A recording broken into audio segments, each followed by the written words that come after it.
Nagsimula ang aming farm noong 2009 since yung mga magulang ko connected naman sa agriculture kasi yung father ko dati siyang regional veterinary quarantine officer and yung mother ko naman ay retired provincial agriculturist dito sa Camarines Norte.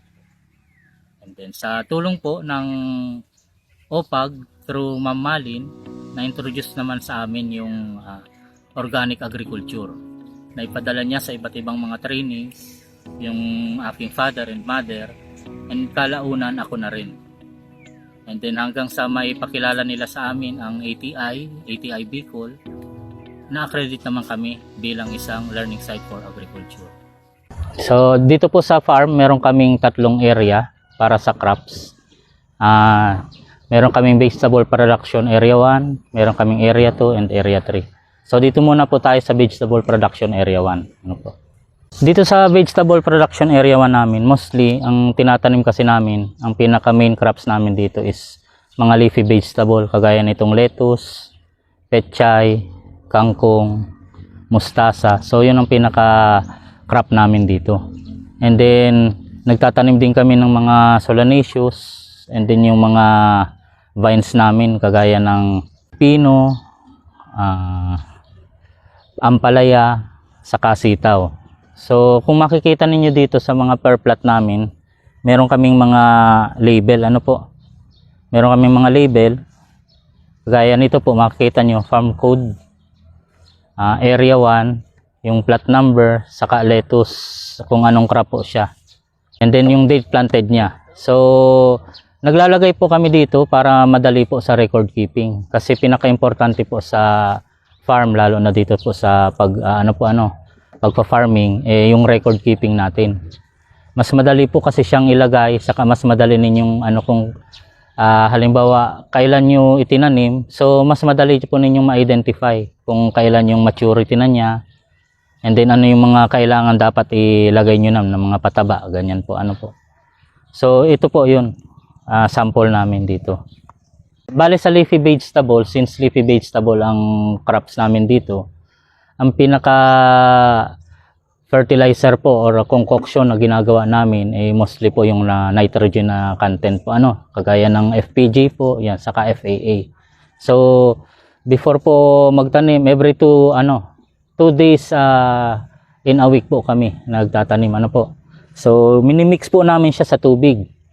Ang mixing po namin ay 200 ml per 16 liter ng unchlorinated water po. Kasi pag nag-organic farming po, dapat yung water natin walang chlorine po.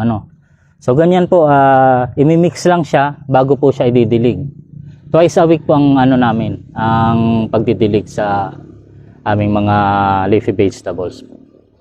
And itong recent year lang, through OPAG ulit and ng Canofeco naman, naisama kami sa 5 core groups ng PGS. Yung bagong batas natin ngayon sa organic agriculture, yung Republic Act 11511, which is yung yung PGS or Participatory Guarantee System. So nasama po ang aming farm bilang isa sa 5 core groups. So once na hopefully po na makapasa kami lahat na 5 para in the future po dito sa Camarines Norte, meron na tayong organic certifying body na localized po, na dito po lang sa lalawigan po ng Camarines Norte. Dito naman yung aming vermiculture and liquid production area. Pasok po tayo. Itong area pong ito, kung makikita ninyo dito sa may left side namin, nandito yung aming mga tools, personal protective equipment, saka yung mga concoctions na nagawa namin. Ditong area naman na ito yung sa vermiculture area namin, kung saan yung ginagawa namin yung aming vermicast or vermicompost na fertilizer. So ito po yung sample kung paano ginagawa yung aming concoction. Meron po ako dito 2 estudyante from CNSC po.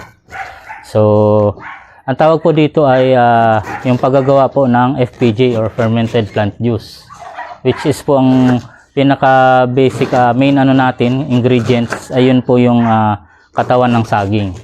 So, ang process po niyan, hinihiwa muna siya ng maliliit, in an inch lang po na size.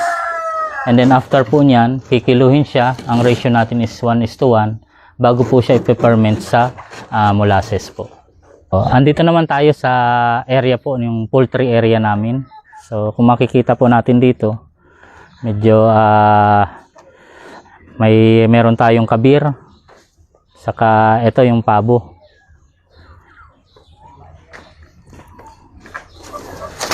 Medyo ano sila ngayon, nasa ano ng breeding. So ang practice po namin sa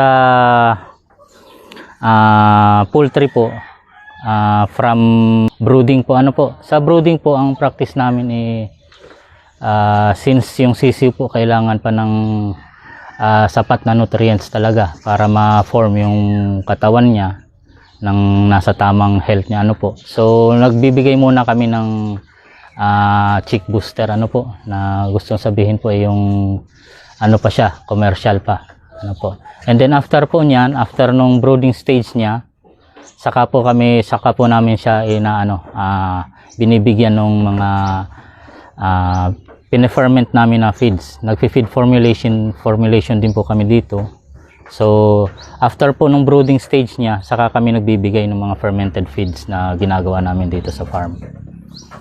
And then sa breeding naman po, ang breeding namin kasi before, kung makikita kasi natin dito ngayon, medyo kakaunti yung manok na namin kasi na apektuhan sila, damage ng typhoon, mga nakaraang typhoon po Sa breeding po kasi namin, nagpa-practice kami nung 1:5 na ratio, yung isang tandang sa 5 inahin na manok, para mas po kasi yun ang dating ratio natin po is 1:10. So para mas masiguro natin po yung fertility nung sa itlog ng manok, ginagawa po namin 1:5. Isang rooster sa 5 inahin na manok po. Ito naman po yung aming native pig and native chicken production area po So meron po kami dito mga native pig. Yan po. Ang feeding naman po namin dito, yun din po, gumagawa kami ng sarili naming feeds. Fine-ferment din namin. So karaniwan po mga galing na dito sa loob ng farm yung pinapakain namin. Nagluluto kami ng San Fernando or yung mga kamuting kahoy or gabi po And then hinahaluan na lang po namin ng kaunting darak. So kagaya po nung sinabi ko kanina yung sa chicken po, kasi mas maganda na rin po kung tayo sa organic na baboy or yung native na baboy na sinasabi natin. Kasi po yun nga, alam natin kung ano yung alaga natin, alam natin kung ano yung pinapakain natin. Compare po dun sa po natin yung baboy na mga hybrid na baboy, yung mga puti po Kasi doon sa hybrid na baboy, kailangan natin talaga para makuha natin yung tamang laki niya is kailangan natin talaga ng mga commercial feeds.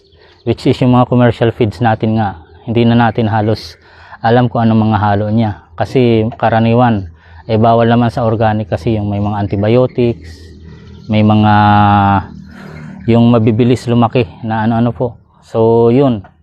So mas maganda pa rin po, mas healthy pa rin kainin natin yung alam na natin kung na natural siya, na pinalaki. Hindi yung galing sa commercialized na mga feeds. So sa mga gusto pong matuto or makita